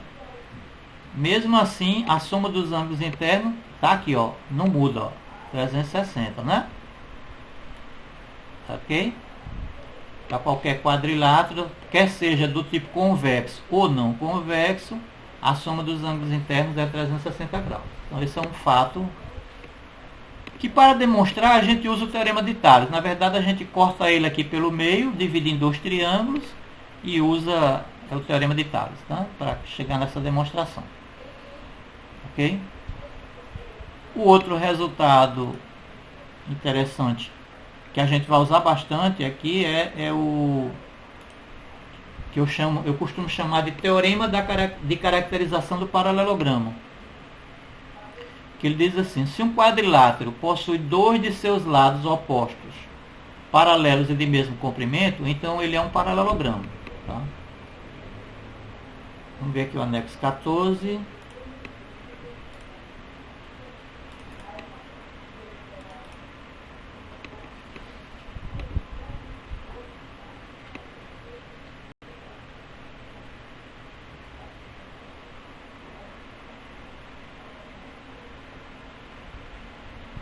Pronto, está aqui o resultado e aqui embaixo está a demonstração, tá? Eu vou fazer uma demonstração mais ou menos grosseira aqui, mas os detalhes aqui estão aqui embaixo. Então, por exemplo, eu peguei esse quadrilátero ABDC, de modo que esse lado AB, ó, veja que aqui estão duas retas paralelas, né? O lado AB e o lado CD estão em retas paralelas e tem mesmo comprimento. Se você olhar aqui do lado, né, o F e o H tem mesmo comprimento, ó. Nesse caso aqui é 6, ó. 6 e 6, né? E aí eu ligo o ponto A ao ponto C, o ponto B ao ponto D, forma um quadrilátero. Aí o teorema da caracterização me diz que esse quadrilátero é um paralelogramo, ou seja, o comprimento do lado AC vai ser igual ao comprimento do lado AB. Aliás, BD, né? E é fácil de demonstrar, porque, por exemplo, como é que eu faço? Eu levanto aqui uma perpendicular, aí encontro esse ponto F aqui. Baixo uma perpendicular a partir do D e encontro esse ponto E. O quadrilátero AEDF é um retângulo, certo? Logo, o comprimento de A até E é igual ao comprimento de F até D. Aí eu uso essa informação, por exemplo, como essas retas são paralelas, esse segmento M aqui, ó, é igual a L, né? O DE é igual a FA, porque são na verdade, a distância entre as duas retas paralelas. Aí a gente pode mostrar que esse segmento aqui de F a C é igual ao segmento de B até E. Como? Ora, esse comprimento de F até C é a diferença entre de F até D menos a diferença menos CD, né? Agora, por outro lado, ó, e esse comprimento aqui é a diferença de A até E, que é igual a de F a D, né? Menos de A até B, que é igual a de C a D. Então, fazendo as diferenças, você conclui que o segmento BE, que eu chamei de P aqui, né, é igual ao comprimento do segmento FC, que é N. Tá certo? Então, aqui embaixo vai aparecer essas letras. Ó, P e N aqui, ó, iguais, né? Resumindo, ó, você tem que M é igual a L e N igual a P, aí você usa Pitágoras. Então, M ao quadrado mais N ao quadrado é igual a P ao quadrado mais L ao quadrado, ou seja, I ao quadrado igual a G ao quadrado, logo I igual a G. Então esse segmento aqui de comprimento G é igual ao I, né? Que isso deve aparecer em algum lugar aqui. Acho que deve estar antes. É o I e o G. O G é 2,83, o I é 2,83, tá vendo? Mas aqui embaixo estão os detalhes dessa demonstração. Então esse resultado eu costumo chamá-lo de teorema da caracterização do paralelogramo. Se você tem um quadrilátero no qual dois de seus lados opostos são paralelos de mesmo comprimento, então você está falando de um paralelogramo. Ou seja, esse lado aqui também vai ser paralelo a esse e vai ter o mesmo comprimento. Tá? Bem, então agora a gente vai começar a aula, né? Temos alguns minutos para a gente falar do assunto mesmo da nossa aula, que é Eu vou precisar de pelo menos 18 minutos, eu acho que dá para a gente falar rapidamente, tá? E o resto vocês estudam com os detalhes. Bom, então vamos falar agora de segmentos orientados, né? Então, vamos entender agora. Então, a gente definiu lá em cima o conceito de segmento de reta, né? Se vocês revisarem lá em cima, tem segmento. Agora a gente vai definir segmento orientado. Então, o que é um segmento orientado?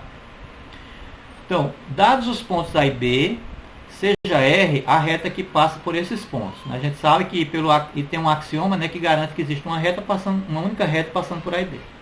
O segmento de reta R que começa no ponto A e termina no ponto B é chamado de segmento orientado a B. O ponto A é a origem, o ponto inicial do segmento, e o ponto B é a extremidade, o ponto final do segmento orientado a B. Então, quando a gente fala, acrescenta a palavra orientado, a gente então está introduzindo o quê? Um sentido de percurso, né? Então, assim, existe um ponto onde começa o segmento e um ponto onde termina. Então, o ponto onde começa é chamado a origem do segmento, e o ponto onde termina é a extremidade, ou ponto final. Quando é que dois segmentos orientados são iguais? Quando eles têm o mesmo ponto inicial e o mesmo ponto final, né? No caso, o segmento orientado a B e CD são iguais se o A for igual a C e se o B for igual a D. O que é o segmento orientado oposto? Dois segmentos orientados são opostos se a origem de um é igual à extremidade do outro e vice-versa. Em outras palavras, AB e CD são opostos se A é igual a D, ou seja, o ponto inicial do primeiro é igual ao ponto final do segundo e o ponto final do primeiro é igual ao ponto inicial do segundo. Os segmentos orientados AB e BA são opostos. Então, AB e BA, né, visto como segmentos, são iguais, né? São o mesmo segmento. Mas na hora que você introduz uma orientação, aí eles são diferentes. Porque o AB tem ponto inicial em A e ponto final em B. E o BA tem ponto inicial em B e ponto final em A. Então eles têm sentidos de percursos diferentes, que a gente chama de sentidos opostos de percurso, né? A gente também define o segmento orientado nulo. Se vocês tiverem alguma dúvida, pessoal, pode ir perguntando, viu? Por enquanto a gente está só lendo aqui as definições, né? Vai chegar na parte ali do sentido, vai ficar um pouco mais complicado, mas aí a gente vai falar com mais detalhes. E mais devagar também. Olha, o segmento orientado nulo é aquele que começa e termina no mesmo ponto, né? O segmento orientado é nulo se sua origem coincide com sua extremidade. Informalmente, um segmento orientado nulo é aquele que se reduziu a um ponto. Ele é denotado por duas letras maiúsculas iguais justapostas. Sim, uma coisa que eu esqueci de falar aqui é o seguinte. Quando a gente fala no segmento orientado a B, essa maneira de denotar, né, usando letras maiúsculas e nessa ordem, por exemplo, a letra que aparece mais à esquerda é o início do segmento e a letra mais à direita é o final do segmento, né? Então, o segmento orientado a B começa no A e termina no B, certo? Deve ficar clara essa notação. Existem alguns autores que colocam uma barrinha em cima do segmento, tá? Talvez vocês vão estudar em algum livro onde vai estar uma barrinha em cima, para dizer que é segmento. A gente não vai usar barrinha, vai usar só a justaposição de duas letras maiúsculas. A que fica do lado esquerdo é o início do segmento orientado e a que fica do lado direito é o final do segmento orientado. Bom, comprimento de um segmento orientado. Bem, é o comprimento em relação a uma medida pré-estabelecida, né? O comprimento do segmento orientado é a medida em relação à unidade de comprimento pré-estabelecida. Ou então, assim, a gente poderia dizer que o comprimento do segmento orientado a B é a distância do ponto A ao ponto B. Também pode ser dito dessa forma. Professor, no caso, se for um segmento nulo, ele tem comprimento zero. Exatamente. O segmento nulo é o único segmento que tem comprimento zero. Exatamente. Porque a distância do ponto A ao ponto A é zero, né? Tá ok? Mas no caso, o comprimento tem que ser maior ou igual a zero, né? Exatamente. Porque essa palavra comprimento, ela sempre está associada a um número maior ou igual a zero, né? Comprimento de alguma coisa, né? É uma medida maior ou igual a zero. Segmento. Bom, comprimento já falamos. Agora vamos falar em quando é que dois segmentos orientados têm a mesma direção. Então, segmentos orientados de mesma direção dois segmentos orientados não nulos têm a mesma direção se as retas que os contêm são paralelas ou coincidentes. Ou seja, se dois segmentos estão numa mesma reta e estão em retas paralelas, né, aí a gente diz que eles são segmentos orientados de mesma direção. Agora vamos falar sobre essa definição aqui de segmentos orientados de mesmo sentido, né? Esse aqui é uma definição que precisa ser bem entendida, né? Mas eu vou mostrar lá no GeoGebra e vai ficar claro. Então aqui diz assim: segmentos orientados em mesmo sentido são os seguintes: sejam AB e CD segmentos orientados não nulos de mesma direção com retas supostas paralelas. Então, primeiramente, vamos analisar o caso em que os segmentos estão em retas paralelas. Tá? Então, AB e CD têm o mesmo sentido se os segmentos AC e BD têm interseção vazia. Então, por exemplo, vou pegar o segmento AB que está numa reta e o CD está em outra reta paralela a ela, a reta paralela de AB. Né? Aí eu ligo o ponto A ao ponto C, quer dizer, o início do AB com o início do CD, aí gera um outro segmento. Aí ligo o B ao D. Se o segmento AC não tiver interseção com o segmento BD, então a gente diz que esses dois segmentos têm o mesmo sentido. Tá? Agora, se eles tiverem interseção, aí eles têm sentidos contrários. Por outro lado, AB e CD têm sentidos contrários se os segmentos AC e BD têm um ponto em comum. Agora, e no caso deles estarem AB e CD estarem numa mesma reta? No caso de AB e CD estarem numa mesma reta, tomemos um segmento orientado EF fora de R, que tem o mesmo sentido de AB. Neste caso, AB e CD têm o mesmo sentido se o segmento EF e CD têm o mesmo sentido. E que AB e CD têm sentidos contrários se os segmentos EF e CD têm sentidos contrários. Eu vou mostrar no GeoGebra a figurinha para a gente esclarecer melhor isso aí. Tá? Está no anexo...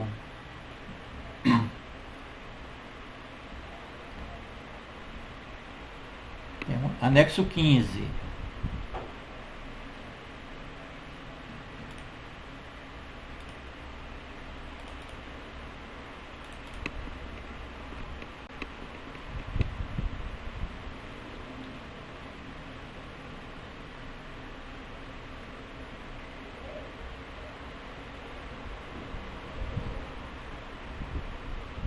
Deixa eu ver aqui. Deixa eu puxar aqui embaixo. Pronto, essa figura aqui, né? Essas duas retas aqui são paralelas, aí eu formei vários segmentos.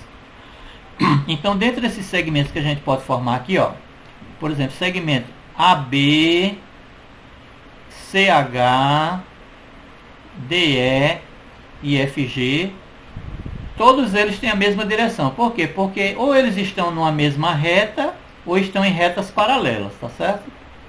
Agora, por exemplo, os segmentos orientados AB, HC, DE e FG têm mesmo sentido. Vamos comparar, por exemplo, vamos comparar AB com DE, por exemplo, né? Que está bem fácil aqui, ó.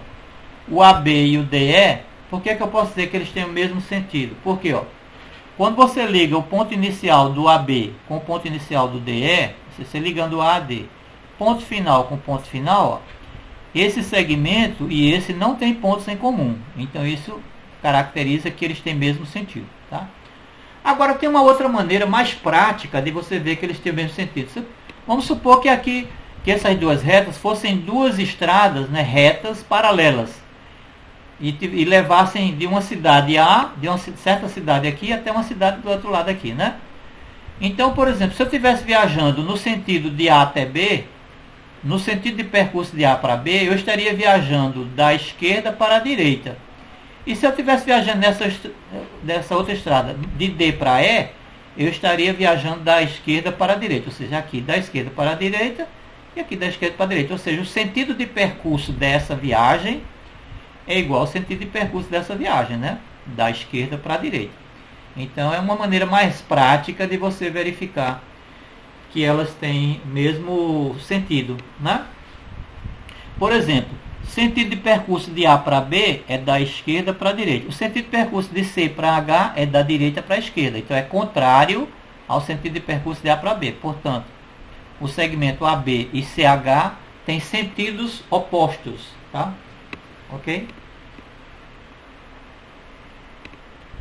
Um detalhe também importante é o seguinte, para você falar de segmentos orientados terem mesmo sentido ou sentidos opostos, eles precisam, como pré-requisito, de terem mesma direção. Aqui na definição está dito isso.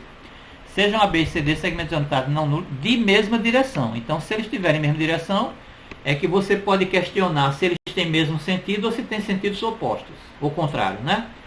Se você pegar dois segmentos que estão em retas não paralelas, aí não faz nenhum sentido você perguntar se eles têm mesmo sentido ou sentidos opostos, tá ok? Você só pode dizer que eles têm mesmo sentido ou sentidos opostos se eles estiverem em retas paralelas ou na mesma reta. Estamos entendendo isso?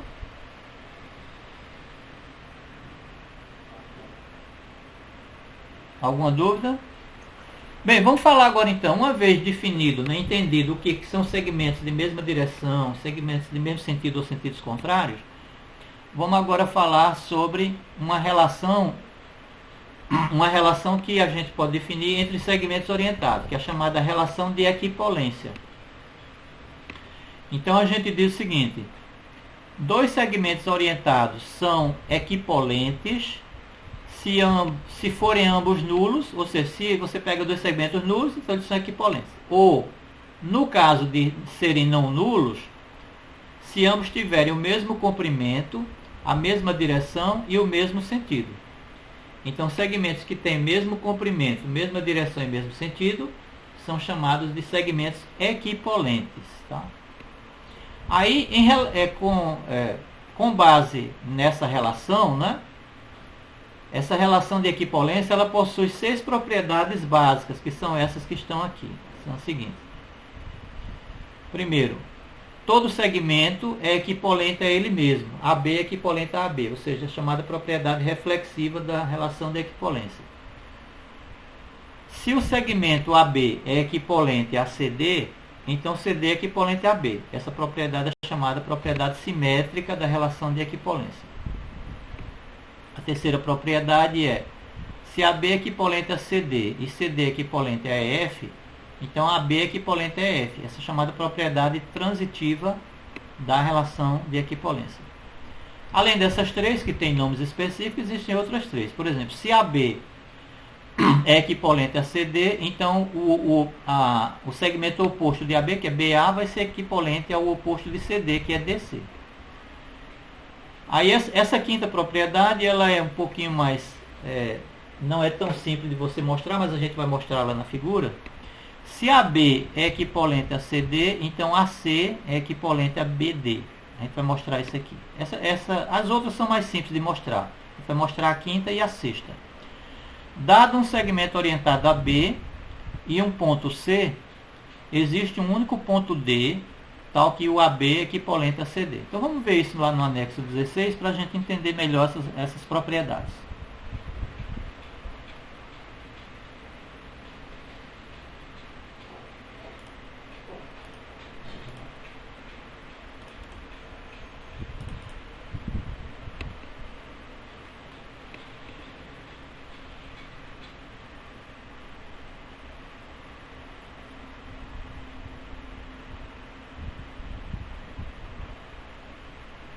Pronto, tá aqui as relações de equipolência, propriedades da relação de equipolência, né? Então nessa figura aqui, vou aumentar aqui a...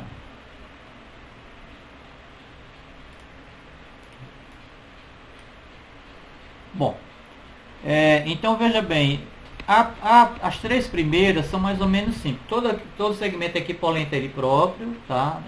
Por quê? Porque AB e AB têm o mesmo comprimento, a mesma direção e o mesmo sentido. Então não tem o que discutir, né? Se AB é equivalente a CD, CD é equivalente a AB. Então aqui, por exemplo, AB e CD. Ó. Se AB é equivalente a CD, então AB e CD têm o mesmo comprimento, têm a mesma direção e têm o mesmo sentido, né? O sentido de percurso de A para B é o mesmo de C para D. Então é imediato também essa demonstração. Agora a terceira, se AB é equivalente a CD e CD é equivalente a EF, então AB é equivalente a EF. Então no caso aqui, ó, AB é equivalente a CD e CD é equivalente a EF, certo? Então AB é equivalente a EF. Por quê? Porque, por exemplo, esse com esse, eu vou dizer que eles têm mesmo comprimento, mesma direção e sentido. Esse com esse, eu vou dizer que eles têm mesmo comprimento, mesma direção e sentido. Então, se a gente separar, se esse tem o mesmo comprimento que esse, e esse tem o mesmo comprimento que esse, AB tem o mesmo comprimento que é F. Se AB tem a mesma direção de CD, e CD tem a mesma direção que é F, então AB tem a mesma direção que é F, que estão em retas paralelas, né? Por outro, sentido de percurso de A para B, da esquerda para a direita. Sentido de percurso C para D, da esquerda para a direita. Sentido de percurso de E para F, da esquerda para a direita. Então, AB e F têm mesmo sentido. Logo, AB é equivalente a CD. Certo? Então, isso prova a propriedade transitiva. A quarta propriedade também é tranquila. Ó. Se AB é equivalente a CD, então, esse segmento aqui tem mesmo comprimento que esse, tem mesma direção, mesmo sentido. Aí, BA, comparando BA com DC, BA tem mesmo comprimento que DC, BA tem mesma direção que DC, e o sentido de percurso de B para A é da direita para a esquerda, o de D para C também, da direita para a esquerda. Logo, também tem mesmo sentido. Ok? A quinta propriedade, que se AB é equivalente a CD, como na figura, né, ó, o AC é esse aqui, ó, daqui para cá, e o BD é esse daqui para cá, certo?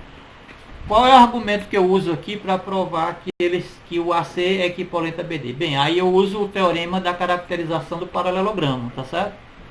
Porque na verdade assim, se o AB é equivalente a CD, significa dizer o seguinte, que o quadrilátero que eu formo ligando o AC, CAD, DAB e BAA, ele é, pelo teorema do caracterização do paralelogramo, esse quadrilátero é um paralelogramo. Por quê? Porque eu tenho dois lados, ó, dois lados opostos de mesmo comprimento e paralelos. Logo, pelo teorema da caracterização, esse lado aqui, ó, vai ter o mesmo comprimento que esse e vai ser paralelo. Então, trata-se de um paralelogramo.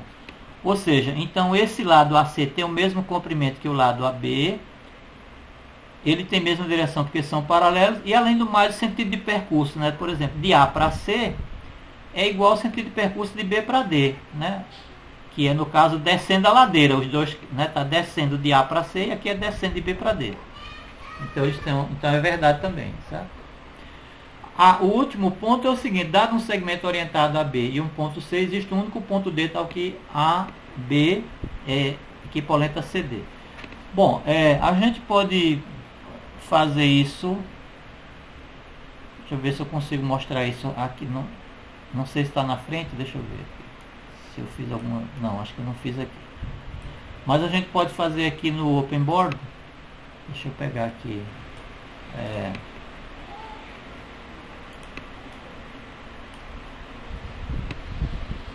Você pega, por exemplo, um segmento. Aí você pega um ponto aqui. Tá? Aí você pega aqui...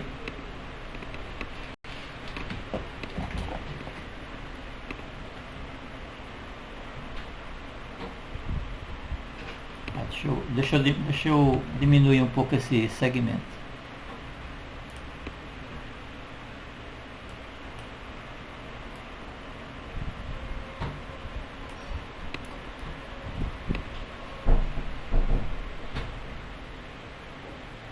Aí eu pego um ponto aqui, ó. Certo? Bom, aí o que é que eu posso fazer? Eu posso ligar esse ponto daqui. Peraí, calma.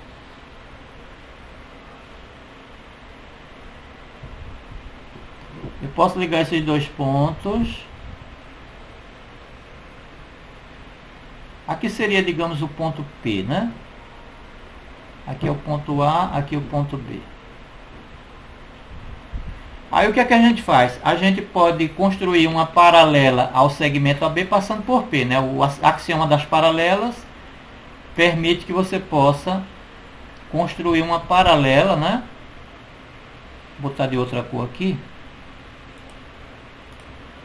Construir uma paralela aqui, ó, ao segmento AB passando por P. E eu também posso construir uma paralela ao segmento AP, né, passando por P. Deixa eu ver aqui. Posso construir uma paralela a esse segmento AP. Eu vou duplicar aqui a figura, né?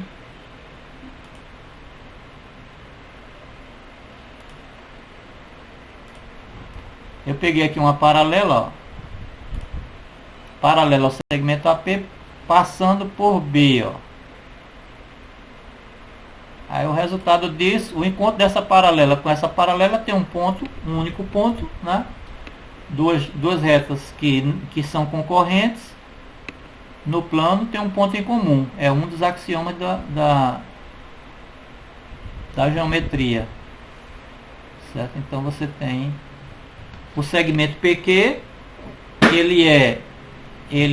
tem o mesmo comprimento de AB, tá certo? É paralelo, e o segmento PQ tem a mesma direção que AB. Então, dado um ponto P, eu consegui encontrar um único ponto Q, tal que PQ é equivalente a AB. Tá? Então isso mostra a última propriedade da relação de equivalência, tá certo? Ok? Bom, aí vem a parte de vetores, né? Eu vou só, na próxima aula a gente vai voltar a falar sobre esse assunto, né? Então, para fechar essa parte de vetores, o que é um vetor? Certo? Definição de vetor. Dado um segmento orientado qualquer, o vetor que tem esse segmento como um dos seus representantes é o conjunto de todos os segmentos orientados que são equivalentes a esse dado segmento. Se o segmento dado for AB, representaremos por AB com uma seta em cima o vetor que tem AB como um de seus representantes. Então, dito de outra forma, o vetor AB é o conjunto de todos os segmentos que a gente chamou aqui de EF, tal que EF é equivalente a AB. Então, ou seja, então o que é um vetor, né? Então o vetor é um conjunto de segmentos orientados que são equivalentes entre si. Certo? Ok? Aqui tem... Você vai repetir na próxima aula, professor? Vou. Na próxima aula a gente vai retomar desse ponto aqui, né? Porque como hoje eu tive que falar muitas coisas preliminares, aí acabou que não deu tempo para eu explorar bem essa parte inicial, essa parte final aqui, né? Então na próxima aula eu vou retomar desse ponto aqui, ou seja, eu vou redefinir vetor. Eu acho que a gente, no conteúdo da próxima aula, eu acho que tem isso mesmo. Deixa eu ver aqui. O conteúdo da próxima aula vai ser... Na próxima parece que é soma de vetores, professor. Mas eu vou retomar esse ponto aqui, tá? Então, na próxima aula aqui, ó. Ó, eu começo daqui, tá vendo? Ó, no conteúdo da segunda aula eu começo exatamente da proposição. Aí eu volto atrás um pouquinho, eu volto aqui faço essa demonstração rapidamente, tá certo? Essa proposição aqui, ó. E aí a gente começa a falar dos vetores, né? Começa do vetor e propriedades dos vetores, tá certo? Eu não quero me alongar mais não, já são 9h55, tá certo? Em geral, as nossas aulas vão durar mais ou menos 1h40. A de hoje, realmente, ela é uma aula um pouco mais comprida, né? Porque a gente teve que falar na parte de detalhe de avaliação, né? Então, toda aquela parte inicial, né? Além de fazer essa parte de revisão, né? De triângulo, quadrilátero, isso levou um pouco de tempo, né?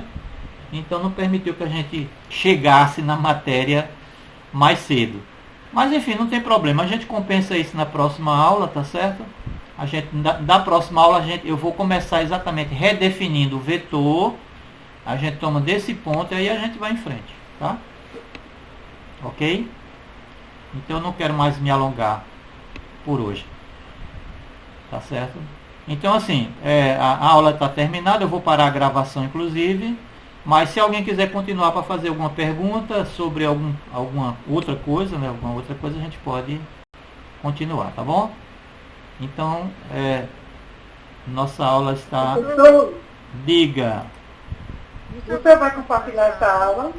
Vou acabar a gravação dela agora, ó. Tô aqui, vou acabar a gravação, né? Aí eu vou... Como ela fica muito grande essa gravação, porque eu estou usando o OBS Studio. Aí eu gravo na extensão MKV, fica muito grande, vai dar uns 2,5 GB.